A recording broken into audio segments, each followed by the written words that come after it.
Hello again, YouTube. Last Star Wars video for the day, at least, for today. Here is my latest episode review. By watching the most latest episode of Bad Batch, I am now happily caught up, I'm pleased to say, because that was great and super unexpected. Welcome to my latest episode review of the Bad Batch. I just posted the last two reviews for the last two episodes, and now I'm finally caught up on this one after my hiatus away while I was back home on vacation. So, before I begin, of course, please be warned, if you're not caught up on the Bad Batch by this episode, today's episode, which is the most recent one, you might not want to keep watching or listening, as I am going to be talking about a lot of spoilers and plot details, and a lot of them are real big doozies. So, spoiler warning is issued now. You have been warned. That being said, let's dive right back into it.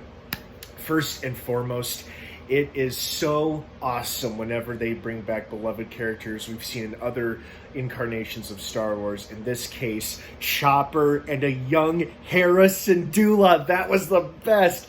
Oh, God, I was happy to see Hera, and when little Chopper popped up, I was like, yes, Chopper, this is amazing. Oh, this is awesome.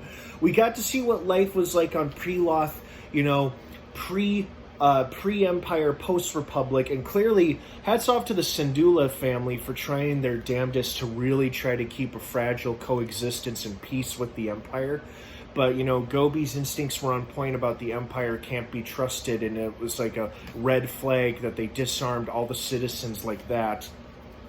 Because it's like, well, if you guys are so here to protect us and we're supposed to be allies, shouldn't we be able to defend ourselves even though they got clone troopers there?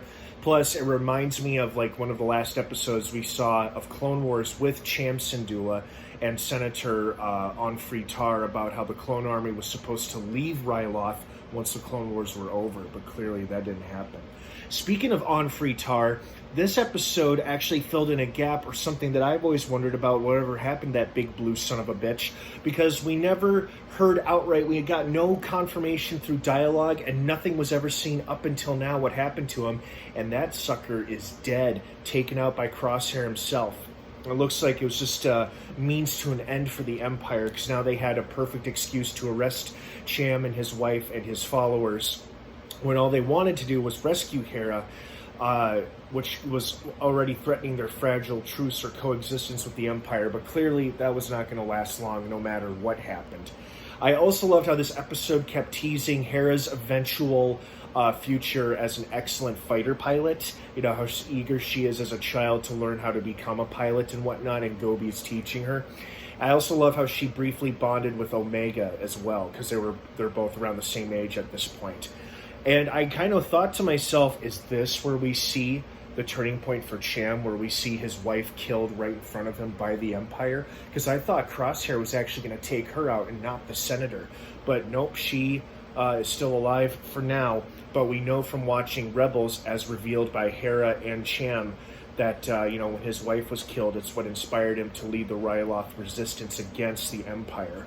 So it'll be interesting to see what happens in the next couple episodes, if the next few episodes, or at least the next one, continue to take place on Ryloth, now that Hera and Chopper are on the run with her parents now taken by the Empire. So, great episode, though. And, of course, I love that they use the Bad Batch to be the couriers or delivery boys for delivering the weapons that Sid, of course, sold Gobi and his people. Man, I really do get a thrill whenever I see other characters like Hera and Chopper, who are in Rebels, appear as themselves once again in this show, which would make total sense because, the Star Wars galaxy and universe is such a wide, big place. There's all sorts of opportunities and room for characters, whether it's younger versions of themselves or current versions as we know and remember them, to always appear and pop up, and it always warms my heart because it's such a delight as a fan to see that. So this was a great episode, and it answered a couple of questions and filled in the gaps for some characters and some stories, and now we've got an exciting new story to tell of a young Hera Syndulla who's probably about to get her first taste of being a rebel by now trying to, hopefully, I would assume the next episode is her trying to free her parents and from the Empire's grip, so we'll see what happens. But this was a great episode. That was quite satisfactory, and I'm looking forward to the next one. And it was surprising because I was not expecting to see Hera, let alone Chopper, at any point in this series. But I sure am glad we did. What did you guys think of this episode?